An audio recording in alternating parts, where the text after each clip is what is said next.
और जिनका even medical है तो उनके लिए बहुत ही अच्छी अपॉर्चुनिटी। तो आपकी क्या कॉमन स्ट्रैटेजी रहनी चाहिए जिससे आप इस एग्ज़ाम को कम समय में एक स्मार्ट स्टडी के साथ आप एग्ज़ाम को क्रैक रहा है कि रेलवे जो है अब हर साल एएलपी। नमस्कार साथियों, मेरा नाम है चिंटू और मैं हूँ भारतीय रेलवे में असिस्टेंट लोको पायलट। साथियों, जैसे कि आपको पता है कि एएलपी की वैकेंसी आई हुई हैं और जैसे कि ये जानने में आ रहा है कि रेलवे जो है अब हर साल एएलपी की वैकेंसी देगा। तो भाइयों, जिस साथियों का सपना है गवर्नमेंट सेक्टर में आने का, तो रेलवे एक अच्छा अपॉर्चुनिटी है उनके लिए और ये वैकेंसी अच्छी अपॉर्चुनिटी है और साल दर साल ये वैकेंसी आती रहेंगी। तो आप तैयारी को इस तरीके से करिएगा कि अगर आपको एक बारी ना निकले तो अगले साल आपको एग्ज़ाम निकल जाए। और जो मेरे साथी जिनकी स्टडी कंप्लीट हुई है या फिर जो इस एग्ज़ाम में आने के लिए इच्छुक हैं और तैयारी में हैं, अभी से ही स्टार्ट करने वाले हैं अपनी सरकारी का जो तैयारी की जर्नी है उसको इस एग्ज़ाम से स्टार्ट करने वाले हैं, तो उनको पहले मैं बताऊंगा कि क्या स्ट्रैटेजी रहनी चाहिए आपकी, क्योंकि बहुत कन्फ्यूज़न होता है। भाई जब आप स्टडी करके आप सरकारी की तैयारी में घुसोगे तो आपको बहुत कन्फ्यूज़न होगा कि यार कैसे स्ट्रैटेजी को लगाया जाए जिससे एक कम समय में एक स्मार्ट स्टडी के साथ आप एग्ज़ाम को क्रैक कर सकें। ठीक है? और मैं उन साथी को बताऊँगा अपने स्ट्रैटेजी जो मैंने स्ट्रैटेजी करी थी या फिर जो मेरे साथी पहले से प्रिपरेशन में लगे हुए हैं। भाई ज़्यादातर 90-95% वही साथी होते हैं जो हर एग्ज़ाम की प्रिपरेशन में लगे होते हैं। भाई एसएससी हुआ आपका और आपका स्टेट वैकेंसीज़ हुई जितनी भी।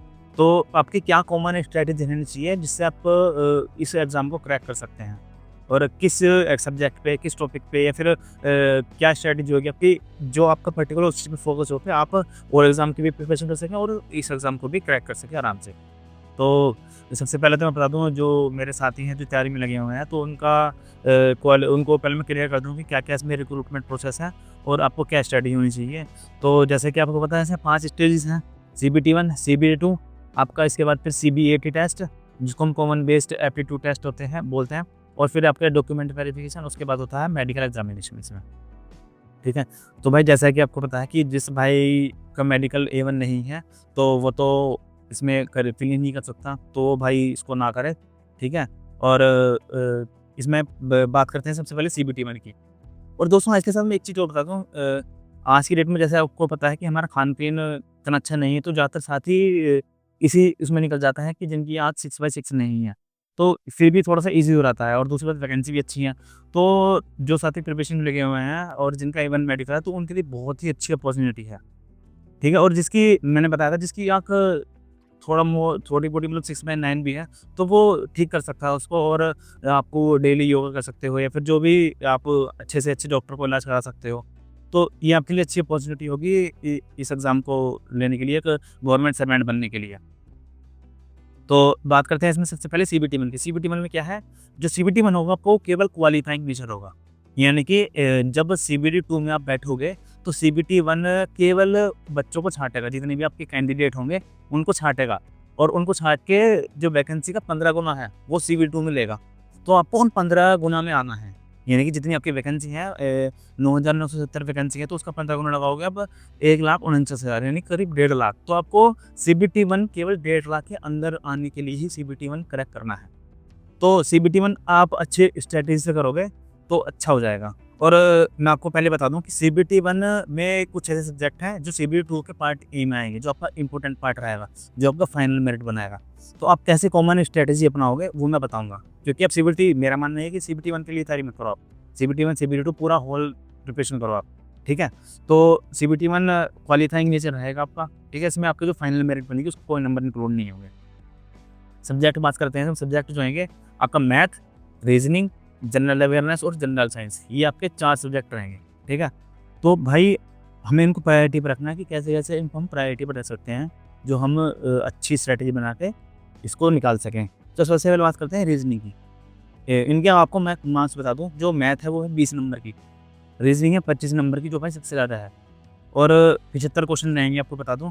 75 क्वेश्चन रहेंगे, 75 मार्क्स रहेंगे, आपको 60 मिनट मिलेंगे। ठीक है? तो इनफ रहता है 60 मिनट। बच्चे कुछ इसमें 75 क्वेश्चन करके अपने बैठ भी जाते हैं, तो इनफ रहता है। ज़्यादा इसमें कुछ वो हवा का नहीं है। और फिर सबसे पहले रीजनिंग की बात है, रीजनिंग है 25 question 25 marks, math 20 question 20 marks. ठीक है? फिर जनरल अवेयरनेस 10 क्वेश्चन 10 मार्क्स और जनरल साइंस 20 क्वेश्चन 20 मार्क्स। तो पर्टिकुलर मैं एक-एक सब्जेक्ट की बात करूँगा। जैसे मैं सबसे पहले बात करता हूँ रीजनिंग की। भाई रीजनिंग में क्या है 25 क्वेश्चन 25 मार्क्स। तो ये बहुत ही इंपॉर्टेंट है रीजनिंग हमारे लिए, वर्बल नॉन वर्बल दोनों। तो रीजनिंग के लिए आपकी क्या स्ट्रैटेजी होनी चाहिए? रीजनिंग के लिए आप क्या कर सकते हैं? सबसे पहले तो एक कोई सी भी बुक ला सकते हैं अच्छी। आप मार्केट में जाओ, ऑफलाइन बुक देख लो कोई सी भी। रिकमेंडेड है, जैसे मेरी आर.एस. अग्रवाल है, अरिहंत है, ए.के. गुप्ता है, तो ये रिकमेंडेड है। तो रीजनिंग की आप अच्छी बुक लाओ और उसको आप प्रैक्टिस करो, उसमें देखो जो चीज़ आपको समझ नहीं आ रही। आज की डेट में भाई ऐसा है कि आपको अगर कोई टॉपिक नहीं समझ में आ रहा ना, तो सीधा आप यूट्यूब पे सर्च करो, वो टॉपिक आपका आ जाएगा। ठीक है? तो उस टॉपिक पे आप डिटेल्ड वीडियो देख लो, फिर आप कंटिन्यू कर लो उस चीज़ को। तो आप रीजनिंग को अच्छे से करो और रीजनिंग को ऐसे करो कि आपका सीबीटी 1 और सीबीटी 2 दोनों में आएगी, जो फाइनल मेरिट बनेगी। यानी कि रीजनिंग का आपको बहुत इंपॉर्टेंट रोल है भाई। तो रीजनिंग को बिल्कुल ऐसे चार्ट होगा अच्छे से, बिल्कुल बढ़िया तरीके से। तो रीजनिंग का तो ये हो गया, ठीक है? और फिर आते हैं मैथ। जो मैथ है आपका, ये भी मैथ आपका सीबीटी 1 सीबीटी 2 पार्ट है, दोनों में आएगा। तो मैथ के लिए भी आप रिकमेंड कर सकता हूँ बुक आपको मैं, आर.एस. अग्रवाल। और आप राकेश यादव या फिर गगन प्रताप जो हैं, इनके आप अरिथमेटिक के और एडवांस के जो रिटन नोट्स आते हैं, वो उन्होंने अच्छे से एलाबोरेट किया हुआ है, क्योंकि मैंने उसी से पढ़ाई की थी। तो वो आप वो ले सकते हो। रिटन हैंड नोट्स आते हैं, क्लास नोट्स बोलते हैं उनको।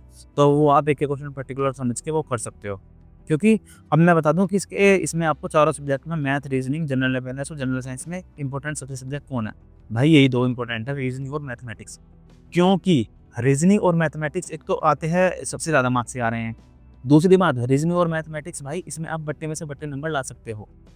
यानी कि जनरल अवेयरनेस और जनरल साइंस एक तो कम नंबर की भी है इनसे, और दूसरी बात आप उसमें से बट्टे में से बट्टे नंबर नहीं ला सकते।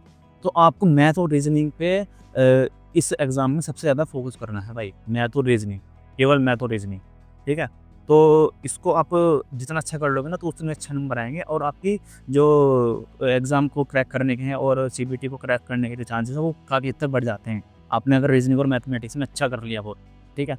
और इतना बड़ी चीज़ भी नहीं है, ये कोई एसएससी लेवल का नहीं पूछ रहे, ये नॉर्मली आपसे पूछ रहे हैं। नॉर्मल मैथ और नॉर्मल रीजनिंग आएगी। बस कॉम्पिटिशन है तो थोड़ा बहुत एडवांस कर सकते हैं चीज़ों को, लेकिन सिंपल ही आएगी, कोई ज़्यादा वो नहीं है। अब बात करते हैं इसमें जनरल साइंस की। जनरल साइंस भाई ये भी इम्पोर्टेंट है इसमें। जनरल साइंस इसमें क्योंकि आपकी पार्ट ए में भी आएगी और जनरल साइंस इसमें भी आएगी। मतलब आप एक तो जो और एग्ज़ाम होते हैं उसमें हम क्या करते हैं, जीके आती है सारी। जीके मतलब इसमें हिस्ट्री, पॉलिटिक्स वगैरह ये सब आती हैं।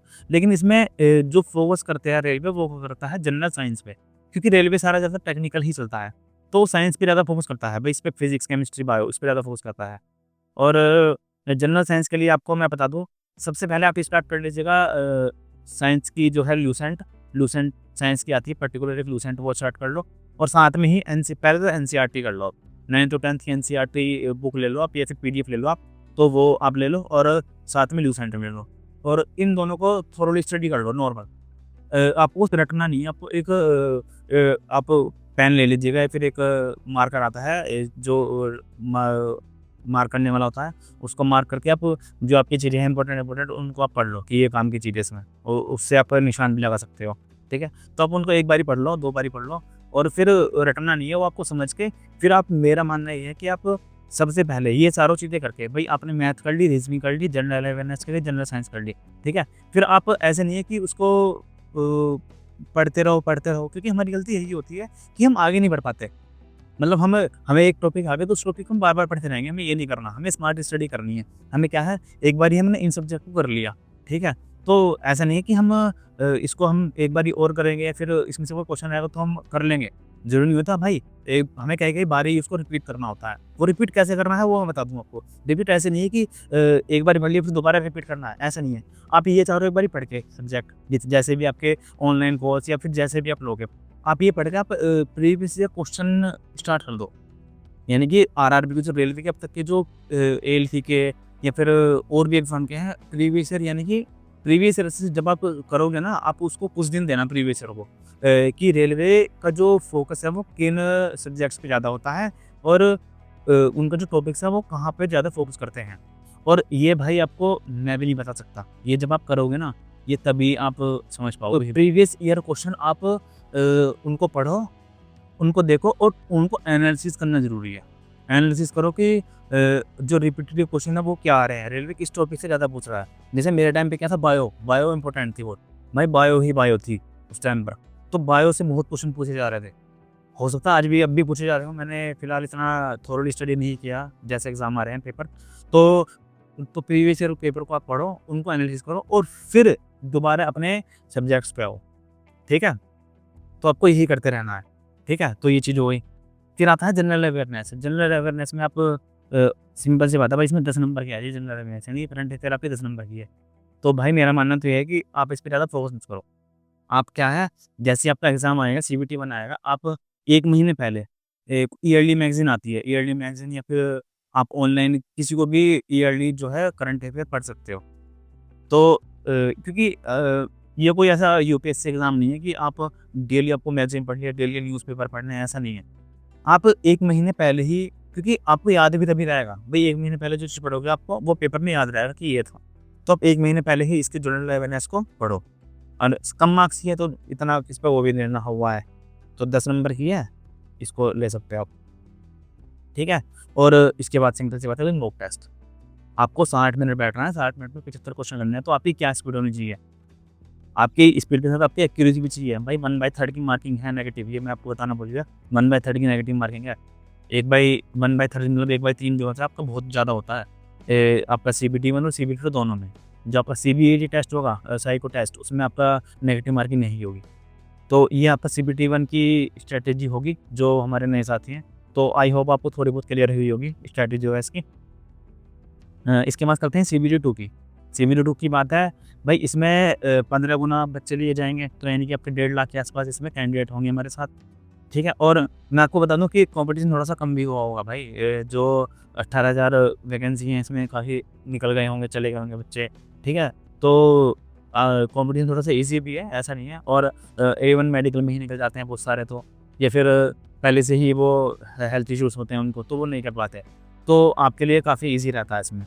ये कॉम्पिटिशन काफ़ी हद तक घट जाता है इसमें, क्योंकि जो पढ़ने वाले बच्चे होते हैं भाई, उनके चश्मे लगे रहते हैं, ध्यान कर लेना कभी भी, ठीक है? जो बैलेंसिंग बना के रखता है ना अपनी लाइफ़ को, यानी कि जो अपना हेल्थ पे भी ध्यान देता है और अपनी पढ़ाई पे भी ध्यान देता है, वही इस एग्ज़ाम को क्रैक कर पाएगा। और फील्ड की जॉब है, तो हेल्थ तो चाहिए भाई। तो अ, अच्छी चीज़ है भाई, हेल्थ भी, अगर तुम एक जॉब के साथ एक हेल्थ को भी कंसर्न कर रही है एक नौकरी, तो वो अच्छी चीज़ है। तो बढ़िया है आपको, तो इसमें ज़्यादा ऐसा नहीं है कि जो बैठे रहते हैं ना चश्मे लेके पढ़ाई कर रहे हैं केवल, वो नहीं, वो चाहिए नहीं रेलवे को। उनको फिज़िकली फिट भी चाहिए और पढ़ाई में भी अच्छा हो, जिसका दिमाग भी तेज़ चलता हो। एक बैलेंसिंग आदमी चाहिए उनको, ठीक है? अब बात करते हैं सीबीटी 2 के पार्ट ए और पार्ट बी, इसमें 2 हैं, पार्ट ए और पार्ट बी, ठीक है? तो पार्ट ए की बात करते हैं। पार्ट ए में मैंने आपको बताया कि मैथ और रीज़निंग कॉमन है, और मैथ और रीज़निंग इसमें 50 नंबर की है, जिसमें 25 नंबर की मैथ है और 25 नंबर की रीज़निंग है, ठीक है? और इसमें 90 मिनट मिलेंगे आपको, 100 क्वेश्चन रहेंगे। तो 50 क्वेश्चन तो मैथ और रीज़निंग हो गए, 50 क्वेश्चन रहेंगे आपके बेसिक साइंस एंड इंजीनियरिंग के।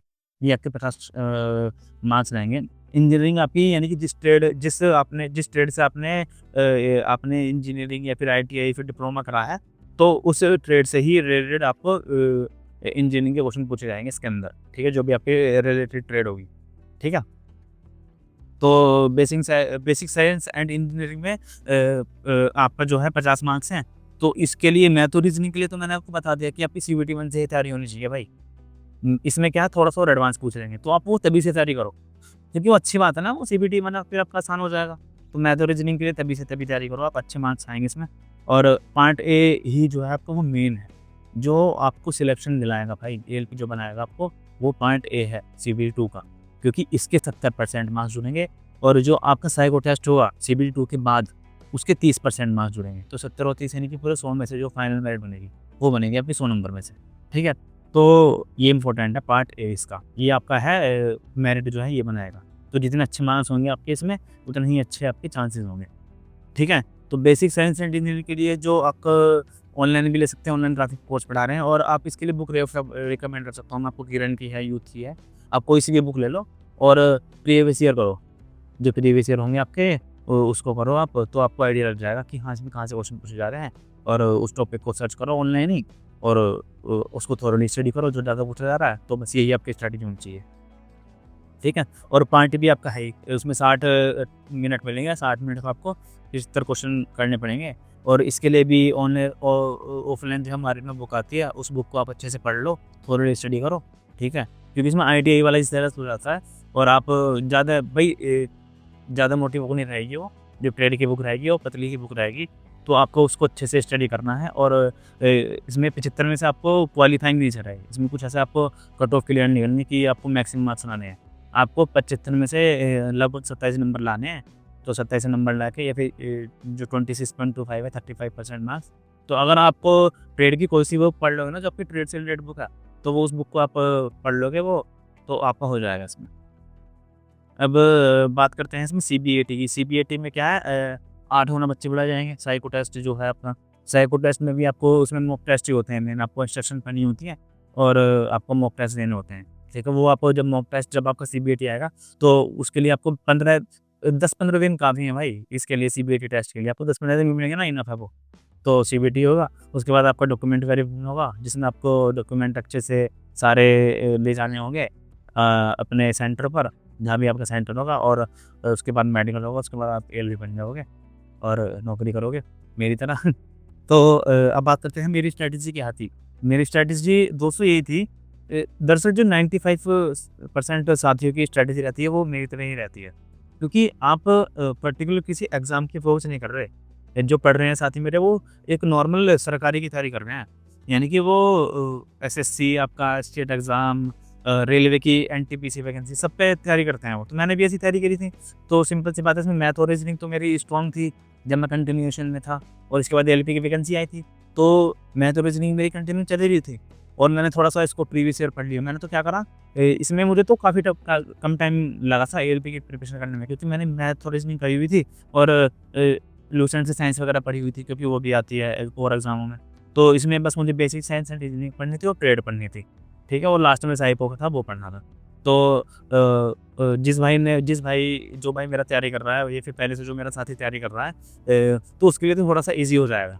क्योंकि आपको पहले से ही मैथ और रीज़निंग पता है, आप और अच्छा कर सकते हैं इसको। अगर आपको अच्छे मार्क्स लाने हैं और अपनो जो अपनी पकड़ है आपको वो इस एग्ज़ाम में अच्छी बनानी है, तो आप कर सकते हो। और बस यही मेरी स्ट्रैटेजी थी। और आप इसी के साथ अपनी आँखों का भी ध्यान रखो। ज़्यादा फ़ोन वगैरह यूज़ मत करो और खाने-पीने पे अच्छा ध्यान रखो, जो जिससे आपकी जो आँखें हैं वो अच्छी रहें।